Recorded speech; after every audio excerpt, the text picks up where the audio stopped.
Hello बच्चों, कैसे हैं आप सब। आई होप कि आप सब बहुत बढ़िया हैं। आज हम करने वाले हैं कक्षा 3 लर्निंग आउटकम पर आधारित जो आपको गैप सामग्री प्रोवाइड कराई गई है। कक्षा 3 हिंदी का देखेंगे इसमें, ठीक है। एक से कम 15 से 18 पेज नंबर तक हम इस में देख लेंगे। चलिए बच्चों शुरू करते हैं। वीडियो को लाइक और चलो सब्सक्राइब करें। अन्य सब्जेक्ट के सॉल्यूशन के लिए आप डिस्क्रिप्शन में लिंक है, वहाँ से अगर आप क्लिक करेंगे तो आपको आगे का सॉल्यूशन भी प्राप्त हो जाएगा। तो आपका जो लर्निंग आउटकम यानी सीखने के प्रतिफल जो है H212 है, ठीक है बच्चों। अभ्यास क्रमांक 1 में आपको क्या कहा गया, चित्र देखकर नाम को पूरा करें। अब ये तो आपके लिए बिल्कुल ईजी है, इसमें कुछ भी ऐसा बताने के लिए नहीं है जो मैं आपको कुछ भी बता पाऊँ। ये तो आपको खुद ही करना चाहिए और आप कर भी सकते हैं, है ना, बिना किसी प्रॉब्लम के। ऐसे शब्द लिखिए जिनके प्रारंभ में चा वर्ण आता हो। तो बच्चों चाकू, चांद, चश्मा, चंदन, चुकंदर ऐसे शब्द हैं जिनकी शुरुआत में चा वर्ण जो है आता है, ठीक है, चा अक्षर। ऐसे शब्द लिखिए जिनके अंत में रा वर्ण आता हो। तो देखो खीरा, जीरा, तलवार, कबूतर, अखबार ऐसे शब्द हैं जिनके अंत में रा वर्ण जो है, रा अक्षर आता है। ऐसे शब्द लिखिए जिनका पहला वर्ण जा हो और अंतिम वर्ण ना हो। तो जलना, जगना, है ना। और भी ऐसे वर्ण हो सकते हैं जो आप खुद लिख सकें कि जो पहला जो है जा हो वो आखिरी में आपका ना हो। चलते हैं पेज नंबर 4 पर। पेज नंबर 4 में जो है आपको दिया गया है कि 3 वर्णों के ऐसे शब्द लिखिए जिनके अंत में रा हो। तो मटर, सटर, कमर, डगर, है ना, मगर, नगर, जगर और नजर ऐसे शब्द हैं जिनके अंत में रा है। 4 वर्णों वाले शब्द लिखिए यानी अजगर, कसरत, सर्कस, अजहर, अरहर, झटपट और जगमग ऐसे शब्द हैं जिनके 4 वर्णों के हैं। 2 शब्दों वाले ऐसे शब्द लिखिए जिनकी में बड़ी की मात्रा का प्रयोग हुआ। तो ईंट, ईख, मीत, छींक, हींग ऐसे शब्द हैं जिनमें बड़ी की मात्रा का प्रयोग हुआ है। अभ्यास क्रमांक 5 आपको घोड़े का चित्र दिया गया है और घोड़े के चित्र के आधार पर आपको कुछ वाक्य लिखना है। तो यह घोड़ा है, यह सर्दी का मौसम है, यह गर्मी का मौसम है, यह बरसात का मौसम है। और नेक्स्ट में यह एक गुब्बारा है, यह एक पेड़ है, लड़का पतंग उड़ा रहा है, यह बादल हैं। इस तरह से आप इसको कंप्लीट कर सकते हैं। हम चलते हैं पेज नंबर 6 पर। और पेज नंबर 6 में लर्निंग आउटकम H211 आपको दिया गया है। अभ्यास क्रमांक 1, इस वाक्य में कितने शब्द हैं। कौन सा वाक्य दिया गया है, आपको वाक्य आपको दिख रहा होगा स्क्रीन पर। वाक्य दिया गया है मोना खेलती है, दिया गया ना। तो इस वाक्य में कितने शब्द हैं। तो बच्चों इस वाक्य में 3 शब्द हैं। देखो मोना, खेलती और है, 3 हो गए ना। वाक्य में कितने अक्षर हैं। तो वाक्य में कुल जो है आपके वाक्य में कुल 7 अक्षर हैं, ठीक है। देखो 1 2 3 4 5 6 और 7 अक्षर हो गए, 7 वर्णों का वाक्य है, ठीक है। खेलती शब्द में कितने पूर्ण अक्षर है। तो खेलती शब्द में 3 पूर्ण अक्षर हैं। वाक्य में मात्रा सहित 3 अक्षरों वाले कितने शब्द हैं। तो मात्रा सहित 3 अक्षरों वाले 2 शब्द हैं, ठीक है। वाक्य में 1 अक्षर वाला शब्द कौन सा है। तो है जो है वो 1 अक्षर वाला शब्द है।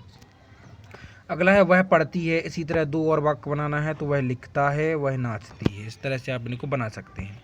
प्रश्न क्रमांक 7वां है, 2 ऐसे वाक्य बनाइए जिनमें 2 से अधिक शब्दों का प्रयोग किया गया है। तो राम कहानी पढ़ता है और सीमा कविता सुनती है। इसमें जो है 4 शब्दों की वाक्य आपको दिया गया है। 4 शब्द हैं यानी 2 से तो अधिक ही है, ठीक है। अब अगला है कल अस्पताल नहीं खुलेगा। इस वाक्य के आधार पर निम्नलिखित प्रश्नों के उत्तर लिखिए। तो देखो प्रश्न नंबर 1 है, वाक्य में 2 अक्षर वाले कितने शब्द हैं। तो बच्चों 2 अक्षर वाले हैं 2 शब्द हैं, ठीक है। कौन कौन सा, एक तो अस्पताल और नहीं वो खुलेगा। अस्पताल शब्द में कितने पूर्ण अक्षर हैं। तो 4 पूर्ण अक्षर हैं। वाक्य में पहला शब्द क्या है। तो कल। वाक्य के अंत में क्या शब्द है। तो खुलेगा। वाक्य में 5 अक्षर वाले मात्रा सहित अक्षर वाले कौन शब्द है। तो बच्चों अस्पताल शब्द ऐसा है जो मात्रा सहित वाला है और 5 अक्षर वाला है। वाक्य को पढ़कर बताइए कि क्या कल अस्पताल में काम होगा। तो नहीं, कल अस्पताल में नहीं होगा काम, क्योंकि अस्पताल जब खुलेगा ही नहीं तो काम क्या होगा, ठीक है। हम चलते हैं नेक्स्ट। अभ्यास क्रमांक 2 मूल्यांकन नंबर 3 दीपावली के ऊपर आपको एक छोटी सी पोएम दी गई है। इसी के अनुसार आपको जो है आंसर देना है। उपरोक्त वाक्यों में आपको बताना है कि दीपक शब्द के लिए किस शब्द का प्रयोग किया गया है। तो दीपक शब्द के लिए दीप शब्द का प्रयोग किया गया है। दीप, दीपों। दीपावली पर बच्चे क्या चलाते हैं। तो दीपावली पर बच्चे पटाखे चलाते हैं। दीपावली के दिन किसकी पूजा होती है। तो माँ लक्ष्मी जी की पूजा होती है। दीपावली में पहले घरों में क्या क्या काम करते हैं। तो दीपावली से पहले घरों में साफ सफाई और पुताई करते हैं। घरों को नई नई चीज़ों से सजाते हैं और रंगोली बनाते हैं। दीपावली को दीपों का त्यौहार क्यों कहते हैं। तो दीपावली को दीपों का त्यौहार इसलिए कहते हैं क्योंकि दीपावली पर रात में सभी घरों में दीपक जलाते हैं और दीपों से ही पूजा की जाती है और दीपों के कारण पूरा जो है चारों तरफ का माहौल जगमगा जाता है। लर्निंग आउटकम 205, ठीक है। आपको अभ्यास क्रमांक 1 भरना है कि समान तुक वाले शब्द बताइए। समान तुक वाले मतलब होते हैं राइमिंग वर्ड, यानी कि एक जैसी ध्वनि निकली, ठीक है। जैसे ताना तो गाना, रात बात शाम दाम, नाता माता, कार हार, नीर खीर, छुप चुक, भरा खरा, नाव पाव, हवा सवा, कल नल, जल थल, लाल बाल, साल जाल जा, खाट बाट, खाट जाट, धीर नीर, खीर धीर, तनु मनु, धनु मनु। इस तरह से आप इनको लिख सकते हैं।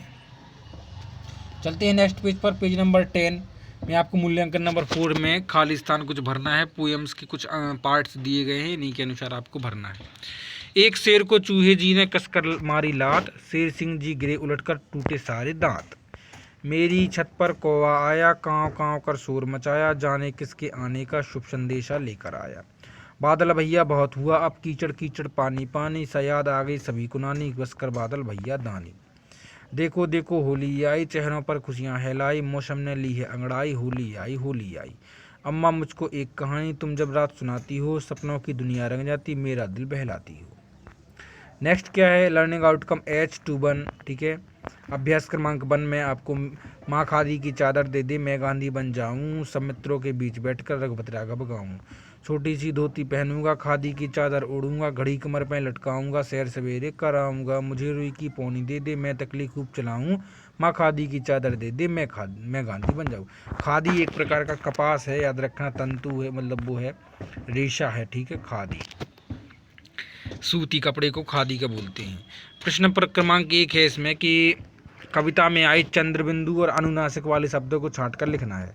तो देखो बच्चों, गांधी जाऊं, माँ गाऊं, पहनूंगा, ओढ़ूंगा, लटकाऊंगा, आऊंगा, चलाऊंगा, ये सब जो है चंद्रबिंदी वाले अक्षर हैं। कविता में आए तुकांत शब्दों को छाटिए, तो गाऊं, जाऊं, पहनूंगा, ओढ़ूंगा, लटकाऊंगा और जाऊंगा, ये सब जो है तुकांत हैं, राइमिंग वर्ड। निम्न शब्दों में चांद बिंदु लगाकर पुनः लिखें, तो चांद, पाँच, आँख, आंगन, कुआं और धुआं। प्रश्न क्रमांक 4 में बड़ा ऊ की मात्रा लगा के 6 शब्द बनाए, जैसे मोटू, चाकू, भालू। तो आलू, चालू, सालू, गोलू, पतलू, कालू, इस तरह से आप इनको लिख सकते हैं। आप चादर का प्रयोग किस काम के लिए करते हैं, तो बच्चों चादर का प्रयोग ओढ़ने और बिछाने के लिए होता है। गांधी जी की तरह दिखने के लिए आपको किन किन चीज़ों की आवश्यकता पड़ेगी, तो धोती, खादी, चादर, चश्मा और घड़ी, ठीक है। और अभ्यास क्रमांक 3, तो अभ्यास क्रमांक 3 में निम्नलिखित कविता को पढ़ें और प्रश्नों के उत्तर दें। तो प्रश्न क्रमांक अभ्यास में ये पहला है कि ऊपर जो कविता लिखी है उसमें चांद वो बिंदी वाले शब्द जो अनुस्वार कहलाते हैं उन पर आपको गोला लगाना है। तो मैंने जो है इधर नीचे जो है अंडरलाइन कर दी हैं, रेखाएं खींच दी हैं, उन्हीं शब्दों पर आपको गोला लगा देना है, ठीक है बच्चों। तो हम चलते हैं नेक्स्ट पेज पर, पेज नंबर 13 हो गया। नेक्स्ट पेज है पेज नंबर 14। तो जंगल में बंदर और शेर के अलावा कौन कौन से जानवर रहते हैं, तो उनके नाम लिखिए। तो जंगल में हाथी, भालू, लोमड़ी, चीता, हिरण, गाय, भेड़िया, रोज आदि जानवर रहते हैं। कविता से तुकांत वाले शब्दों को छांट कर लिखिए। तो जंगल, मंगल, अंदर, बंदर, कलंदर, सब, जब, ये शब्द जो हैं तुकांत शब्द हैं, ठीक है। अपनी पुस्तक से 10 अनुस्वार बिंदु वाले शब्दों को खोज कर लिखिए, यानी बिंदु वाले। जंगल, बंदर, अंदर, कलंदर, मंगल, मंजन, लंगर, दंगल, जंग, पतंग।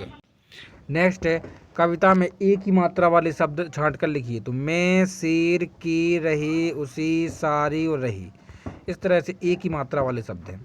निम्नलिखित शब्दों में एक ही मात्रा के सही स्थान पर लगाकर नई शब्द बनाइए, जैसे खल का खेल, कल का कला का केला, बसन का बेसन, पेन, सेब, बसेरा, लेना, खेत, रेत। अभ्यास क्रमांक 3, चित्र देकर आपको प्रश्नों के उत्तर लिखना है। चित्र में आपको दिख रहा होगा कोई जो है फल तोड़ रहा है, कोई पौधों को पानी दे रहा है, ठीक है। तितलियां उड़ रही हैं। चित्र में आपको कौन कौन दिखाई दे रहा है, चित्र में माली, एक लड़का और 2 लड़कियां दिखाई दे रही हैं, और फूल का पेड़ दिखाई दे रही है। चित्र में कौन क्या कर रहा है, चित्र में माली फूलों से पानी डाल रहा है और लड़का पेड़ से फूल तोड़ रहा है, फूल तोड़ के लड़कियों को दे रहा है, एक लड़की उंगली से फल बता रही है। चित्र में ऐसी वस्तुओं के नाम लिखें जो एक से अधिक है। तो फूल, फल, तितली, लड़की, जो बच्चों एक से अधिक है। हम चलते हैं नेक्स्ट पेज पर। नेक्स्ट पेज जो है तो पेज नंबर 15 तो हो गया, तो इसको हम फिनिश कर देते हैं, फिर जो वीडियो को विराम देंगे।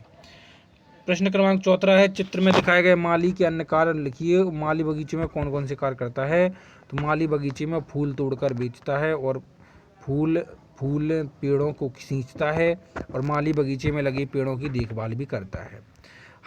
आप अपने बगीचे या साला के बगीचे में कौन कौन से कार्य करेंगे जिससे अधिक सुंदर लगे? तो हम अपने बगीचे साला में नए नए प्रकार के फूलों के पौधों लगाएंगे। हम अपनी साला में घनी छाया वाले पेड़ लगाएंगे और अलग अलग रंग के फूल लगाएंगे जिससे साला और सुंदर लगेगी। लोग बगीचे में लगे फूलों को तोड़ के फेंक देते हैं और पेड़ पौधों में पानी नहीं डालना। तो अच्छा, क्वेश्चन ऊपर दिख नहीं रहा है। लोग बगीचे को कैसे नुकसान पहुंचाते हैं? तो देखो, लोग बगीचे में लगे फूलों को तोड़ के फेंक देते हैं और पेड़ पौधों में पानी नहीं डालना और पेड़ों को नुकसान पहुंचाना, इस प्रकार से ये सब जो है नुकसान पहुंचाना है। आई होप कि आपको क्लियर हो चुका होगा। वीडियो को लाइक और चलो सब्सक्राइब करें। डिस्क्रिप्शन में लिंक है, वहाँ से अगर आप अन्य लेसन भी अन्य वीडियोज़ देख सकते हैं। Take care.